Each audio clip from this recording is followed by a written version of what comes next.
हिर जैसा कर्म करे देदारी, भाई वैसा ही फल पाता है। और कर्मों के अनुसार जन्म ले भोग भोगने आता है। जैसा कर्म करे देदारी, वैसा ही फल पाता है। कर्मों के अनुसार जन्म ले भोग भोगने आता है।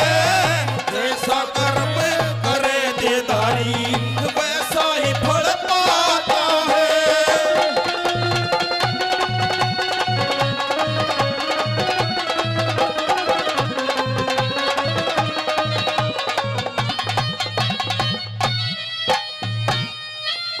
जैसा कर्म करे देदारी वैसा ही फल पाता है। कर्मों के अनुसार जन्म ले भोग भोगने आता है। हम सब अपने पिछले जन्म के कर्मों के अनुसार इस धरती पर भोग भोगने के लिए आए हुए हैं। सजनों, नंबर 1 पर कवि ने उदाहरण दिया है। इस धरती पर ये मेरी मातृ शक्ति है, बहुत ज्यादा संख्या में आज हमारे बीच में विराजमान है। एक बात बड़ी सोचने की लिखी है, बड़ा सोचने का उदाहरण दिया है कि इस धरती पर कितनी औरत हुई हैं, सबका एक पति होया है। लेकिन एक बात द्रौपदी ऐसी क्यों हुई जिसके 5 पति हुए? यहां पर उदाहरण दिया है कि एक समय की बात है, हमारी कामधेनु गऊ जंगल में चरण लाग रही, उसके पाछे पाछे 5 सांड उसकी गिल्लियां लाग रही।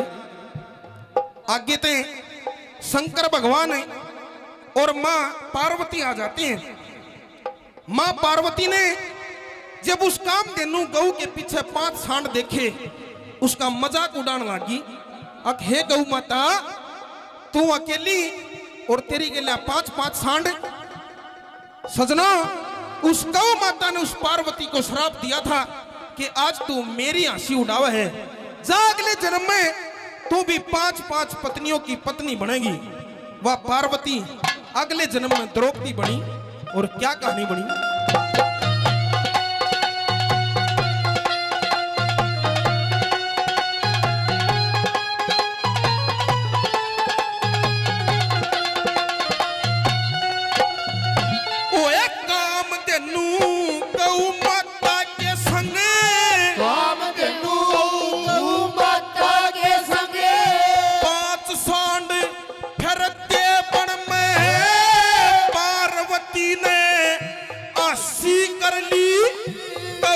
श्राप दिया छन में, छो में भर के न्यू बोली तू राजा द्रौपदी के जन्म में तेरे भी 5 पति होंगे, पक्की दार लिए मन में।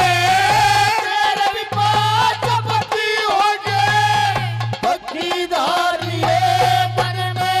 तेरे 500 पंडो अंश सब्जी का, 500 पंडो अंश सब्जी का, ये वेद शास्त्र क्या आता है? देदारी वैसा ही फल पाता है। अनुसार जन्म ले भोग भोगने आता है। जैसा जन्म करे देदारी वैसा ही फल पाता है। गोपति राजवे राधा पति के पावनी सीतारा। ओ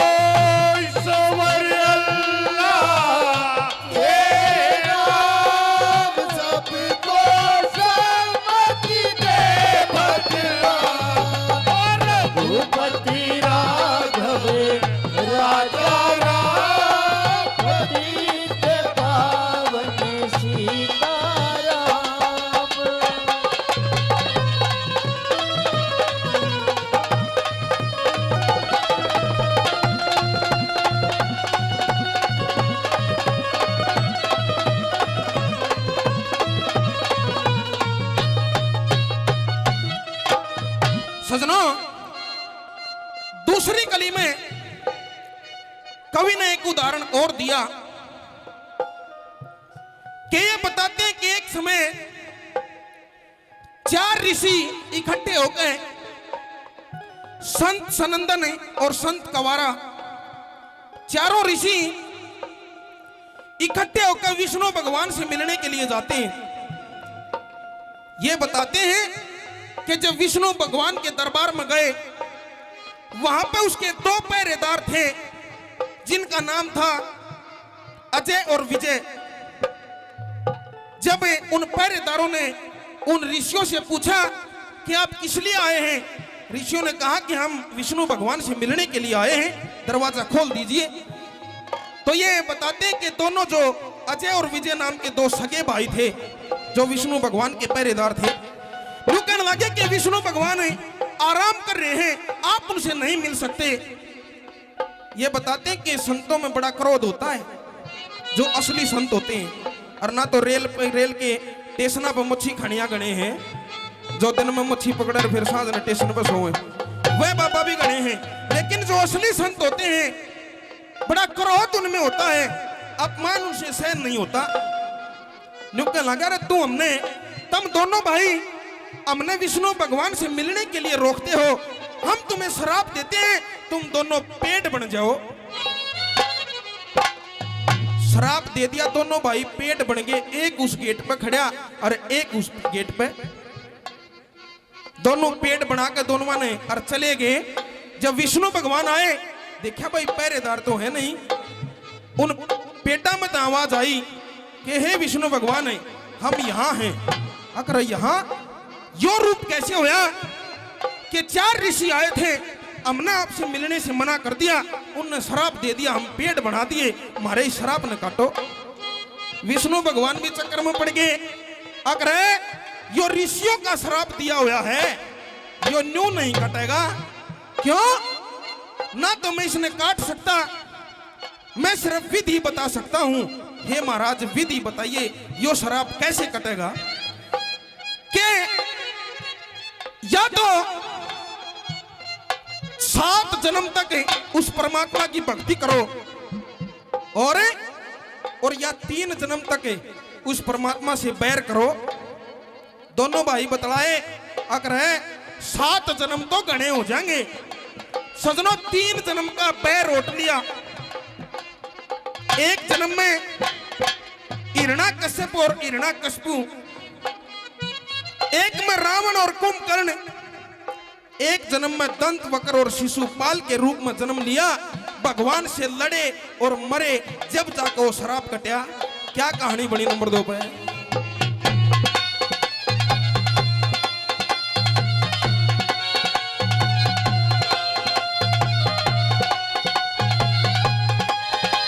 नवीन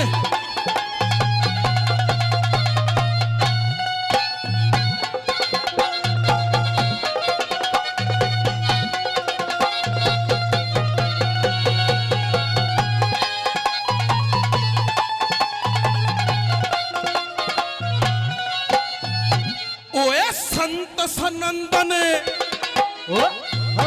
ओए संत सनंदन, संत कवारा, संत सनंदन संत कुंवारा, हरि दरस को रोक लिए, ब्रह्म प्रभुते फेटन जाते वड्डी ऊपर रोक लिए। छो में भर के श्राप दे दिया, वह आवागमन में चौक दिए।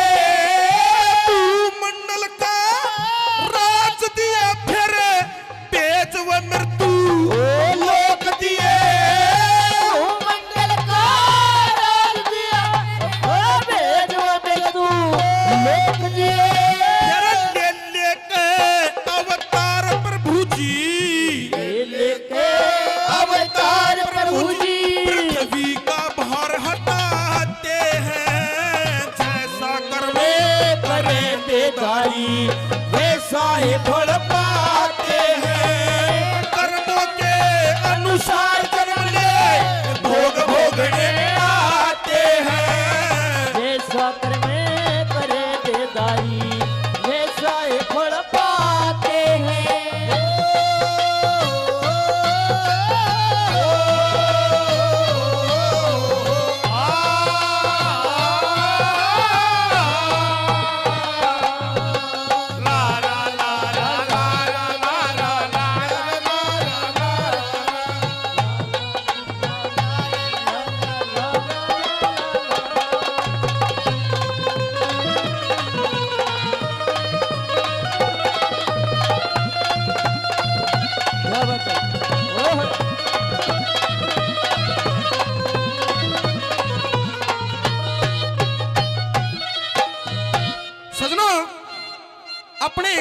इतिहास में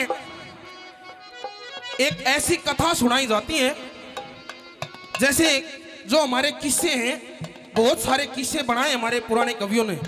दादा लक्ष्मीचंद ने एक किस्सा ऐसा बनाया है, ये वेद शास्त्र और पुराने लोग, पुराने कवि ये बताते हैं कि इस किस्से ने, नाम ही नहीं बताऊंगा, कल ही सुननी पड़ेगी कौन सा किस्सा, लेकिन उदाहरण बताता हूं कि इस किस्से ने अगर मानस शांति से बैठ कर पूरा सुन ले ना, पूरा सुन ले, तो पूरे जीवन के लिए उसके सर से कलयुग का प्रभाव हट जाता है। कौन सा किस्सा और क्यों कर बनया? एक बार की बात है, एक ऋषि जंगल में सैर करने लग रहे, एक भील और एक भिलनी जंगल में अपना गुजारा करें, अपनी झोपड़ी बना रहे। ऋषि महात्मा जाकर अलग जगह देते हैं। वो भील और भिलनी बतलाए अब यो ऋषि आ गया और घर में कुछ खाना है नहीं। दोनों ऋषि के आगे हाथ जोड़ते हैं कि हे प्रभु, आपने अलग तो जगा लिया, लेकिन हमारे घर में कुछ भी नहीं है। अगर कुछ भी कोना कि कुछ नहीं है, सिर्फ एक मुट्ठी चावल है और वे भी हमारे झूठे हैं। जब हम झूठे चावल एक महात्मा को खिला दे तो हमारा गृहस्थ धर्म खत्म हो जाएगा। सजनों, ऋषि महात्मा ने कहा कि रे, जो आत्मा का भाड़ा है, ये 2 मुट्ठी चावल दे दो, इनसे मैं अपनी भूख मिटा लूंगा। ऋषि के कहने से वो 1 मुट्ठी चावल उन्होंने दे दिए। ऋषि ने चावल खा लिए, भूख मिट गई। फिर सोचा अगर यो दिन भी डल गया, इब कड़ा जाऊंगा कि भाई मैं आज की रात यहीं पर विश्राम करूंगा। फिर दोनों गहरे संकट में पड़ गए। अगया एक छोटी सी झोपड़ी है, इसमें दोनों हम भील और भीलनी इस ऋषि ने कड़ा सुवावांगे। तो सजनों, फिर दोनों ने सलाह मिलाई कि ऋषि को अंदर सुला देते हैं। आधी रात तक उस भीलनी ने पैरा दिया और भील सोया। आधी रात के बाद में वह भीलनी सोगी और भील पैरा देते हैं। पैरा इसलिए दिया क्योंकि जंगल का रहना था, सोचा कि कोई जंगली जानवर आकर इस ऋषि की नींद खराब ना कर दे। लेकिन ये बताते हैं जब आधी रात के बाद वो भील पैरा देने लग रहा था तो जंगल से शेर आते हैं। भील की और शेर की लड़ाई हो जाती है, लेकिन ऋषि को उठाया नहीं क्यों इसकी नींद ना खराब हो जाए। सजनों, शेर तो शेर था, उस भील को आधा खा लिया और आधे ने छोड़ कर चला गया। जब थोड़ी देर में उस भीलनी की आंख खुली, उसने देखा कि ओहो, जंगली जानवर तो भील ने खा गए। चीख पुकार करती है। उसकी चीख पुकार ने सुनकर ऋषि की आंखें खुल जाती हैं। नुकल लगा, ये बेटी की बात है कि हे ऋषि महात्मा, ऐसे ऐसे हम आपकी रक्षा कर रहे थे और जंगल से कोई जानवर आके मेरे पति ने खा गया। अब आप एक काम करना कि मेरे पति को मुखाग्नि दबा के ही यहां से जाना। सजनों, मुखाग्नि दवाई और इस मुखाग्नि में वह भीलनी भी गैल सती हो जाती है। ऋषि ने सोचा को हो, जय तू आड़े ना अंता तो इनका क्या न जोड़ा पाटा था। तेरे कारण यह सारी कहानी बनी है, इसका श्राप क्यों कर उतरेगा। वहीं पर भक्ति में बैठ गया। सजनों, शरीर में दीमक लाग गई। जब जाकर भगवान प्रकट हुए, हे ऋषि महात्मा, क्यों इस शरीर ने गाड़न लाग रहा, ऐसा क्या चाव है तू। हे भगवान, मैं कुछ नहीं चाहता, मैं सिर्फ यह चाहता हूं कि मेरे आने से यह सारी घटना घटी। मैं ये चाहता हूं कि अगले जन्म में ये किसी राजा के घर में जन्म ले और मैं इनका बिचौलिया बनकर इनकी जोट में लाऊं। मैं ये चाहता हूं अगले जन्म में वो भील कौन बनता है, भीलनी कहां किसके रूप में जन्म लेती है, ऋषि कहां जन्म लेता है और कौन सी कथा बनती है। क्या लिखा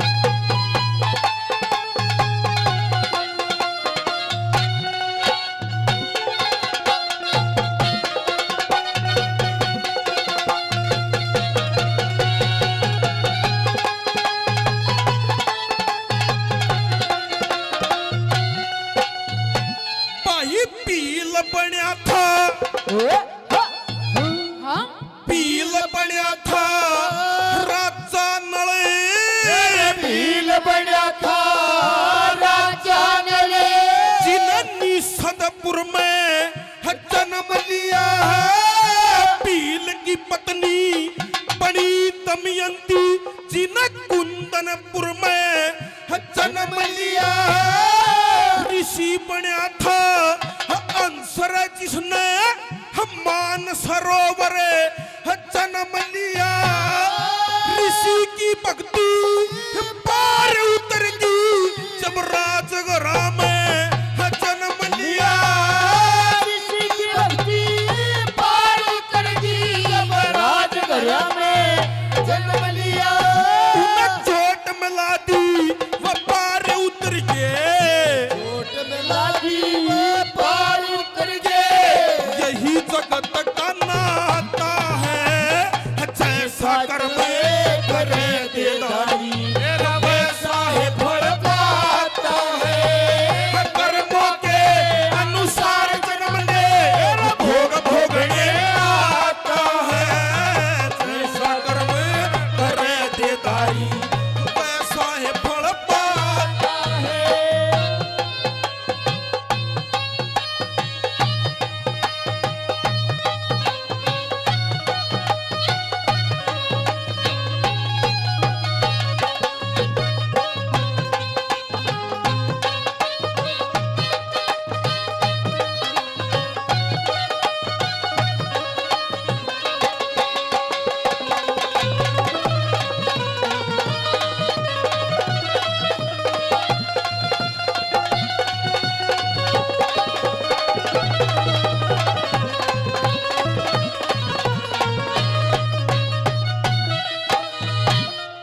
और सजनों आखिरी बात ध्यान से सुनने की है।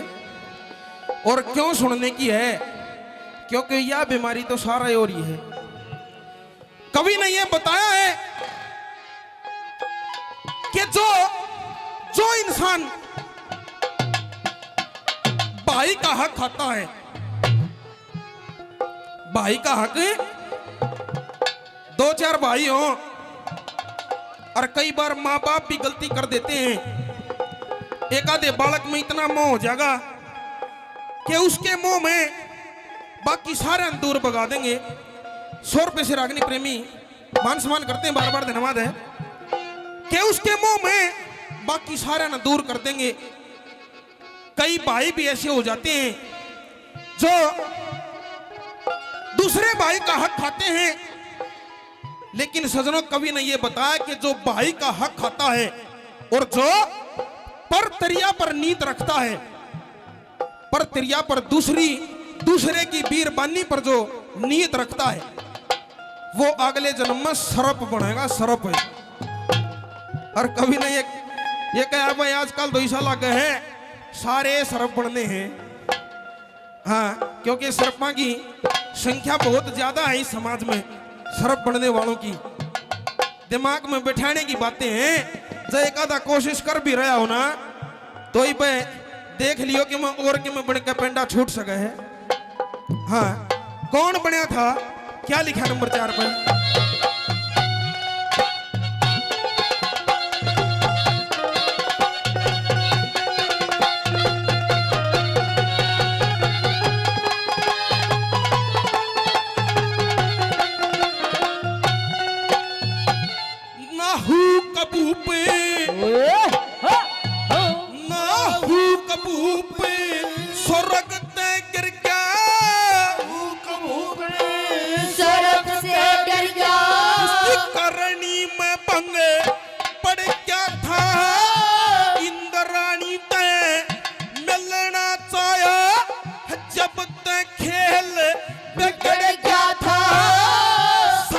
इसीलिए जोड़ पाल की वो सारा नक्शा चढ़ गया था। कई साल रहा सरप जून में वो बियाबान में सड़ गया था। कई साल रहा बियाबान में नक्शा चढ़ गया था। श्री लक्ष्मी चंद सबके कर्मों का, लक्ष्मी चंद